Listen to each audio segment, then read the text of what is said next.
Your true wealth is your time and freedom. Money is just a tool for trading your time. It's a container to store your economic energy until you're ready to deploy it. But the whole world has been turned away from real money and has been fooled into using currency. A deceitful impostor that is silently stealing your two most valuable assets, your time and your freedom. Welcome to the rabbit hole. We are entering a period of financial crisis that is the greatest the world has ever known. The wealth transfer that will take place during this decade is the greatest wealth transfer in history. Wealth is never destroyed, it is merely transferred, and that means that on the opposite side of every crisis there is an opportunity. The great news is that all you have to do to turn this crisis into your great opportunity is to educate yourself. I believe that the best investment that you can make in your lifetime is your own education. Education on the history of money, education on finance, education on how the global economy works, education on how all of these guys, the central bankers, the stock market, how they can cheat you, how they can scam you. If you learn what is going on and how the financial world works, you can put yourself on the correct side of this wealth transfer. Winston Churchill once said that the further you look into the past, the further that you can see into the future. This program is all about creating your own crystal ball, being able to gaze into the future, being able to change this crisis, the greatest crisis in the history of mankind, into your great opportunity.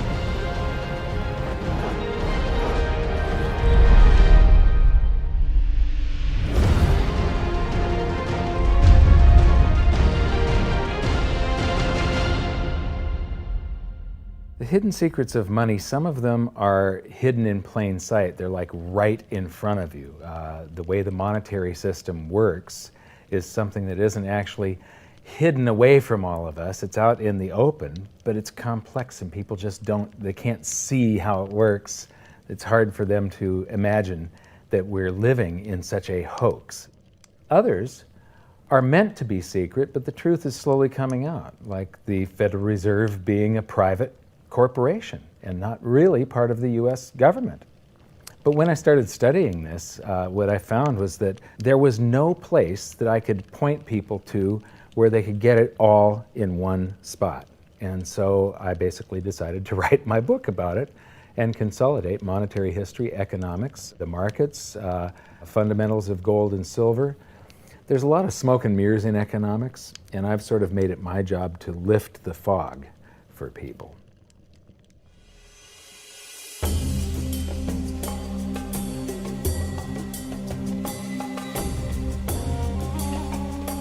Welcome to Egypt. This is where it all began. Roughly 5,000 years ago, the Egyptians started using gold and silver as their predominant form of currency. But it was not yet money. The pieces of gold and silver that they were using were odd sizes and weights, odd purities, so it still was not interchangeable, where each unit is the same as the next. This meant that nothing really had a price yet. You couldn't put a price of so many coins on something because they didn't have coins yet. Trade was still difficult. It was still a guessing game when it came to the exchange of values. One of the reasons that we are in the financial mess that we are today globally is that people do not understand the difference between currency and money. Currency is a medium of exchange, a unit of account. It is portable, durable, divisible, and something called fungible. Fungible means that each unit is the same as the next unit. A dollar in my pocket buys the same amount as a dollar in your pocket. Money is all of those things plus a store of value over a long period of time. Even financial planners, bankers, your accountant, they don't understand the difference between currency and money. The currency in your pocket is a medium of exchange. It's a unit of account because it's got numbers on it. It's somewhat durable, it's portable, it's divisible in that you can make change, and it's fungible. A dollar in my pocket buys the same amount as a dollar in your pocket. But because governments can print more and more and more of it, and dilute the currency supply, it's continually transferring wealth out of your pocket, out of your bank account, to the government and to the banking system. The reason that gold and silver are the optimum form of money is because of their properties. It's an easy medium of exchange because gold and silver store a large amount of value in a very small area. It's a unit of account. Pure gold has the same value all over the planet. So an ounce of gold buys the same amount here in Egypt as it would in China or in the United States. It's durable. The same gold that Egyptians were using in trade 5,000 years ago is still here with us today. It does not corrode. It's divisible. You can make change with it. It's very portable. You could use something like oil as money. It's just that you can't carry around a barrel of oil on your back. It's fungible. Pure gold is the same wherever it is on Earth. Pure silver is the same wherever it is on Earth. It's limited in quantity. That's the reason that it maintains its purchasing power. Governments cannot print it. Over the last 5,000 years, only gold and silver have maintained their purchasing power. There have been thousands upon thousands of fiat currencies, currencies that are unbacked by gold or silver, and they have all gone to zero. It's a 100% failure rate. Well, fiat currency, of course, is a currency that exists at the dictate or by fiat from a government. You see, they have their printing presses, and the paper money rolls off the printing presses. And then they give it the fiat designation, which makes the currency official. It's just worthless paper. But when Ben Bernanke gives it the special sign, and they have the cult meeting at the Federal Open Market Committee meetings, it suddenly becomes currency. If you look at what's really going on, it's a con game. And so there's confidence. Well, the Federal Reserve is very forthright about what they're doing. If you read their websites, they'll tell you it's a confidence game. They tell you that there's no intrinsic value in their money. They'll tell you that they print it backed by absolutely nothing. They actually display all these facts. But if you tell somebody in the public that this stuff is created out of thin air, there's no backing whatsoever, it's absolutely worthless, it's about as valuable as monopoly money, they'll look at you like you're nuts. Is there an example throughout history of a fiat currency, a piece of paper that's unbacked by anything, surviving? Short answer, no. Long answer, no. And here's why. When Addison Wiggin took over at the Daily Record, when they got cranked up, Bill Warner asked him to catalog all of the fiat currencies throughout history and what happened to each of them. Addison dutifully went to work. Within a short period of time, he had gone through the alphabet. All the fiat currencies that started with the letter A were done. They all went to zero. He was halfway through the letter B, and all the fiat currencies that started with the letter B, and there were 600 of them in just the first letter and a half of the alphabet, and every single one of them went to zero. Every one. 600 fiat currencies that start with the letter A, and half of the ones that start with the letter B are 600 of these things. Not one ever came close. You think this one, the United States dollar, is going to be the first one after all that? I don't think so. No. No currency, fiat currency has ever survived. None. The thing about money is there actually is a fairly well accepted definition of what money is. The question is, as you apply that definition to particular things that people claim to be money, do they fit the definition? We'll just take the paper dollar, for example. How well does it perform those functions? Well, store of value. The dollar has lost 95% of its purchasing power since the creation of the Federal Reserve in 1913. So not very good as a store of value. One of the things I do is just a way to get the audience's attention is I have a slide, and there are 3 pictures on the slide. One is a pile of monopoly money. The other one is a pile of Federal Reserve notes, what Americans would call paper money. The other one is a solid gold American Eagle 1-ounce coin.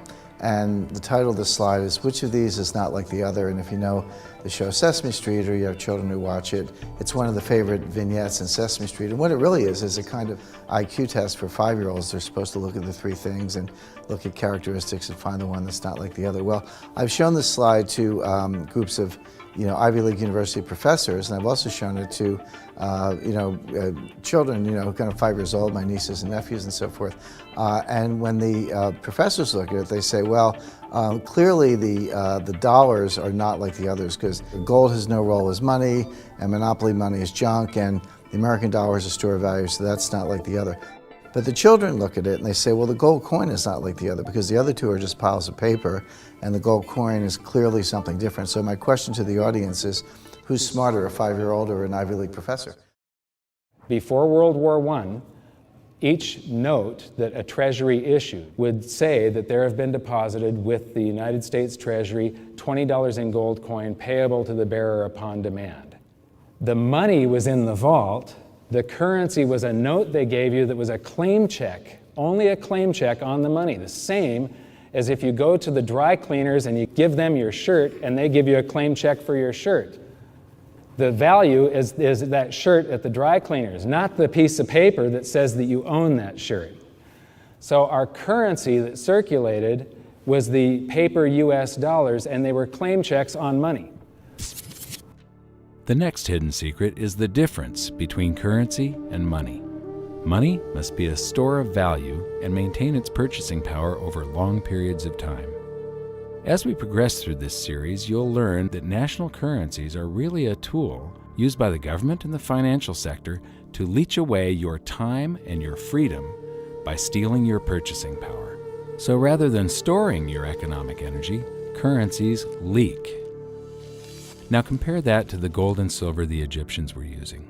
Like I started with, it still wasn't money because it wasn't interchangeable yet. But they were on the right track, as gold and silver have proven over thousands of years to be the ultimate store of value.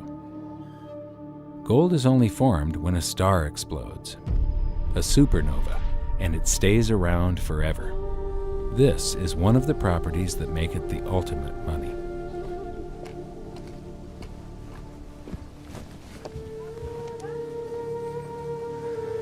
People are amazed that after 5,000 years, the pyramids are still here. But what I'm more amazed at is that the currency that the people that built this were using, that currency, that gold and silver that they were using in trade on a daily basis, is still around today. It may have been melted down and re-refined, and it's in a coin or a bar or in some piece of jewelry, but it's still with us today, and it still purchases something. Yes, it is the ultimate money because there is nothing else even in the same league. It's divisible, it's permanent, it's a store of value, it's a unit of account. It's got everything you want out of money, but it doesn't go away and it can't be increased. That is what makes gold the most beautiful money of all. What more could you ask out of a money? It keeps governments under control. You can maintain a solvent system.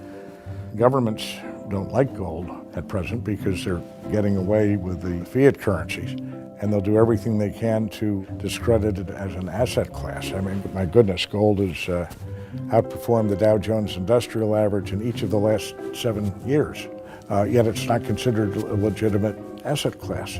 Why? Again, it's the fear that maybe gold will be imposed on the system, that it will constrain government ability to spend beyond its means. They can't print it. They can't print it, no.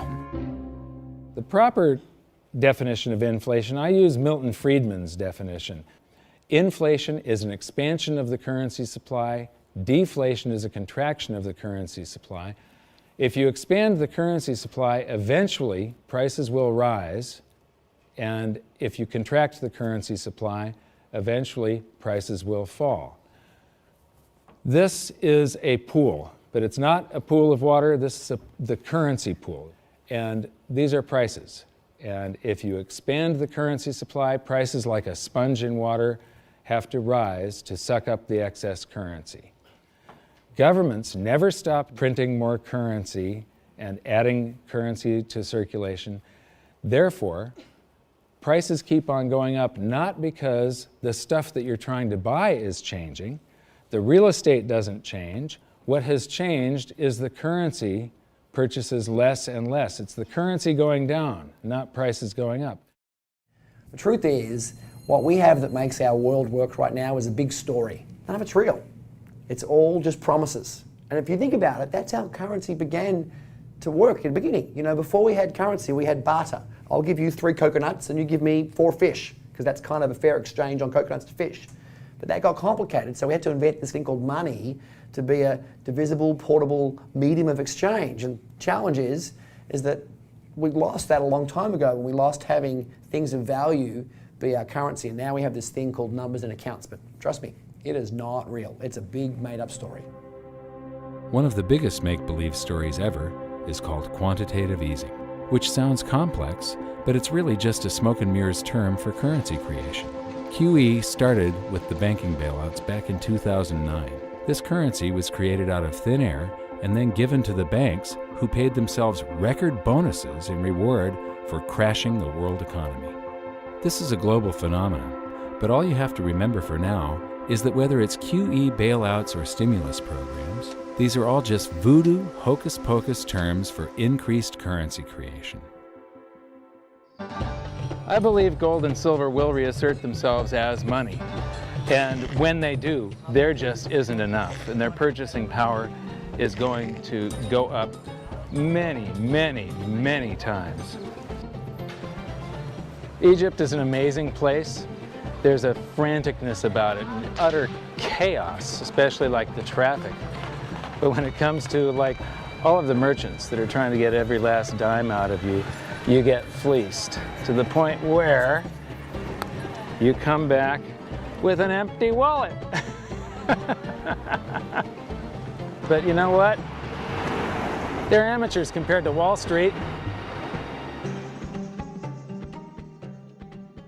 In the past several years, I've spoken in many countries about the crisis that's coming, and a lot of people think that they're going to be okay in their country, that it's only going to happen to the United States or maybe the United States in Europe. But what they don't realize is that this is a global phenomenon. I got to show you something here. This is base currency in the United States. This is the number of paper dollars that exist, basically. It took 200 years to go from no dollars in existence to 825 billion. And then we had the bailouts, and then we had QE1, quantitative easing 1, then QE2, and then we had QE3, and then QE4, and then soon we're going to have QE57 and QE382. And it isn't just here. This is what the Canadian currency supply looks like. This is Australia, South Africa, Russia. Now, this starts out in just the year 2001, and this is like 18 times more currency in existence in a little over a decade. Here's Singapore, same story. Look at that, since the crisis, just bam. India, China, every government on the planet is doing this insane deficit spending and expanding their currency supplies, doing bailouts. And history shows that there is no example of this turning out well. It is sometimes amazing that we haven't experienced more inflation than we have. If they keep expanding the money supply so vastly, why aren't our prices growing faster than they really are? And the answer is that a good chunk of the money that the Fed created has been shipped overseas. I remember early in my research, I heard this expression that the Americans have exported their inflation. I thought, what is that? How can you export your inflation? Put it in a box and send it out? What do you do? Well, now I understand. You export your inflation by simply sending all these dollars that you created to these other countries, and then they send you their refrigerators and their cars and whatever, their TV sets. So you get hardware, and they get little pieces of paper. It's a great deal for the American people for a while. For a while. Sooner or later, all of those pigeons come home to roost. When the time comes, as it looks like it's now coming, when the rest of the world is saying, we don't want to play this game anymore, Uncle Sam's dollars are just becoming worthless, there are too many of them, we've got to find something else other than American dollars, then those dollars start to come back to America. People say, we don't want them anymore, what do we do with them? Once this revs up and we've got this little trickle of money coming back that we previously exported, once it becomes a flood and it starts to rush back, now we are getting our former exported inflation brought back to us, and then we'll see the quantity of money inside the United States grow much more rapidly even than the Federal Reserve can create it, because we're getting a previous money back. And that's when we will really see the tanking of the US dollar in terms of what it will buy. During the second round of quantitative easing, global food prices went up 60%. And this created a humanitarian disaster for the 2 billion people on Earth who live on less than $2 a day. These people were hungry to start with, they became hungrier, and some of them started overthrowing their governments in North Africa and around the Middle East. So quantitative easing was the spark that ignited the Arab Spring. So that's it. When you create money, you get some sort of inflation. It just depends on where the inflation goes. It's all going down, down, down. Peasants are reeling from a game of coins and crowns. Given the premise that you have a permanent underclass or poor class, and how does inflation affect them disproportionately? It affects them basically in the percentage of their income that goes to food. And we see this as a ratio, and we know that there are some danger points. For example, in Egypt recently, once that ratio got to 40% of income going to food and the price of food rising due to inflation, when it got to 40%, that's historically a point where people actually stage a revolution. That's exactly what we saw. The French Revolution, similarly, was all around the price of food getting to a certain critical point where people simply, the risk-reward for revolution was favorable toward revolution. When they print it up, then it all goes down. Well, exactly right, because when you have a runaway inflation, it's punishing the very people who are most productive in society. In other words, the people that produce more than they consume and save the difference.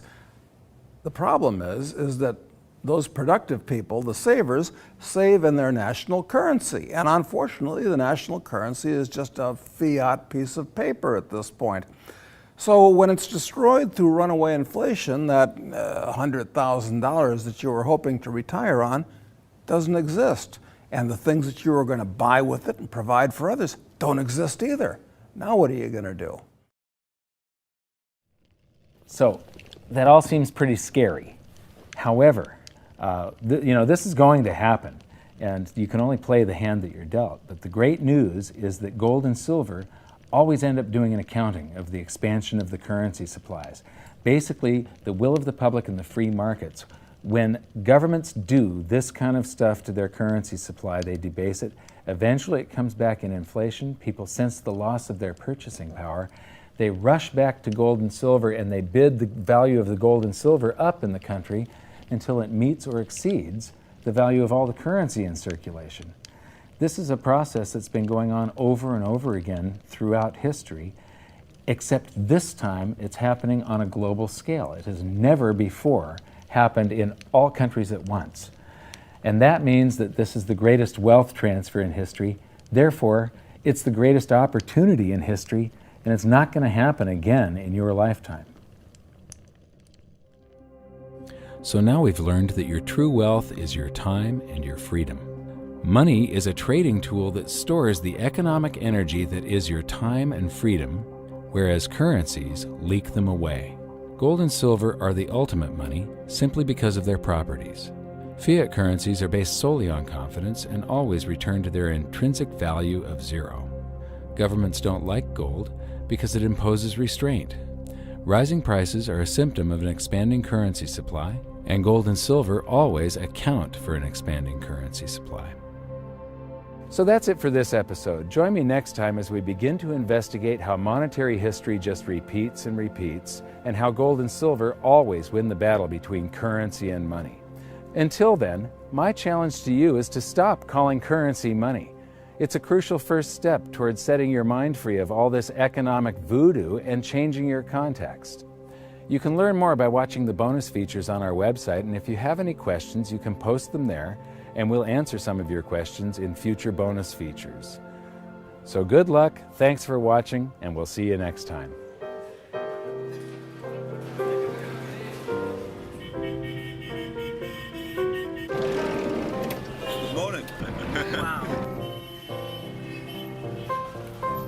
What does fiat mean? It comes from the Latin for crappy car.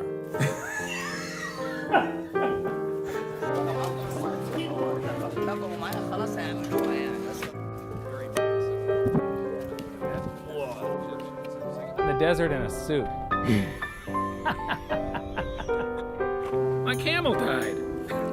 You're not too sure about that, are you? Huh?